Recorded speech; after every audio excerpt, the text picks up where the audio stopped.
Mitikayo Asen, Knowing God, Chapter 5. I'm going to wrap this up.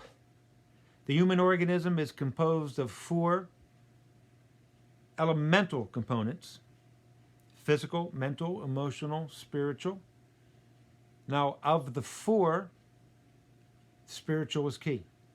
Spiritual ties the rest together. You can work on any single one of them, and if you bring one of these components to a healthy state, it will bleed into the other components. You put yourself into a good mental state, you're going to feel good emotionally.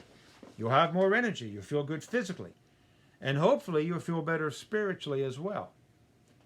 Now, it is my belief that you can't develop this spiritual aspect unless you have a relationship with the divine. You can acknowledge the simple truth that doing good for others makes us feel good and makes the world a better place. You acknowledge the simple truth that taking care of ourselves helps to make the world a better place. Because if you take care of yourself physically, then you have more energy, more desire emotionally to do good for others. You take care of yourself mentally, then again, you're in a better position to help others. You're more willing to help others. You take care of one of these components and it bleeds into the others. You take care of two of these components and it bleeds even more into the two others, and for three. But if you take care of all four, oh my God, you are at a pinnacle. And the pinnacle has to be maintained every single day. You can't just say, hey, I've arrived at nirvana, I've arrived at enlightenment, I've arrived at happiness, I'm done. No, no, no. Because that's where the seeking the truth comes in. The seeking must be pursued with all zealousy, with all endeavor, every single day. And if you take care of the spirituality, if you take care of your relationship with the divine, my friend, mentally and emotionally, absolutely. Yeah, you have all. Everyone knows fat monks and fat priests. Although you look at Buddhist priests and you see people that are physically fit as well. So, taking care of the spiritual doesn't mean that bam, your other parts of your life are just taken care of.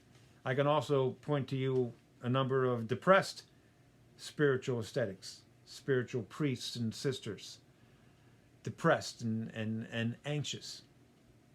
You have to cultivate all four. But the spiritual is the key. Pursue the spiritual every moment, every day. By pursuing the spiritual and pursuing truth, seeking truth, by pursuing the spiritual and seeking truth, you get to know what is right and what is wrong. And once you've decided what is right and what is wrong, and again, seeking every day, right?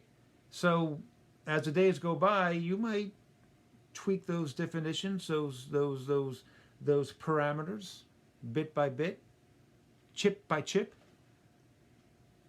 But by knowing the truth, deciding what the truth is, deciding what is right and wrong, then you make decisions based on what you know is the truth. You make those decisions based on those principles every day, every moment. And if you can be honest and honor what is right and what is wrong, honor your principles, honor truth with a capital T. And there's a challenge every day, every moment to do this. Because you always have the temptation of doing what is right and what is convenient. But if you make your decisions, all of them, based on what is right and what is wrong, based on seeking the truth, based on honoring God, based on honoring the potential of humanity, you, my friend, will be fine.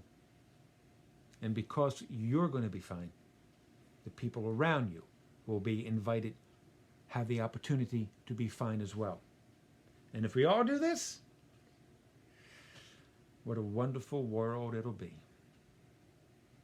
Thanks for listening. Peace.